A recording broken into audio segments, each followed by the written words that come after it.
দুধকুমার নদী এবং ব্রহ্মপুত্র নদী দুইটাই একখানা হয়ে আমাদেরকে ধ্বংস করে দিচ্ছে।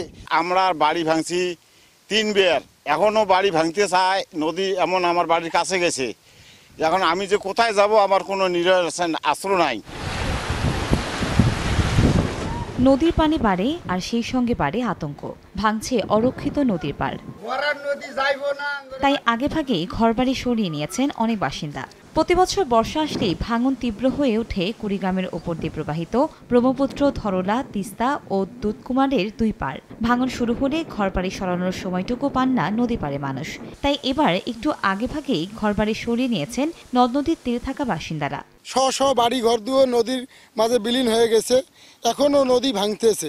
এই বয়সে 16 বার বাড়ি ভাঙলে আমার জীবনে কি থাকে? যতগুলো জমা জমি ভাঙি গেছে, আমি নিঃস্ব হয়ে পড়ে গেছি, আবাদ করে খেতে পারি না। নদীর কাজ হয় না এখানে, আমরা বাড়ি ভাঙতে ভাঙতে নিঃস্ব হয়ে গেলাম। এদিকে নদ নদীর ভাঙন কবলিত 20টি পয়েন্টের মধ্যে 14টি পয়েন্টে জরুরি ভিত্তিতে অস্থায়ী প্রতিরোধের কাজ চলমান রয়েছে বলে জানায় পানি উন্নয়ন বোর্ড। জিও ব্যাগ দ্বারা এই ইমার্জেন্সি ভিত্তিতে এই কার্যক্রমগুলো বাস্তবায়ন করা হচ্ছে। এর বাইরেও যেসব জায়গায় ভাঙন রয়েছে আমরা সেগুলো যাচাই বাছাই করছি। কুড়িগ্রামে ব্রহ্মপুত্র, ধরলা, তিস্তা ও দুধকুমারের 2 পাড়ের দৈর্ঘ্য 350 কিলোমিটারের বেশি। এর মধ্যে অরক্ষিত পাড় রয়েছে 300 কিলোমিটার। সময় সংবাদ, কুড়িগ্রাম।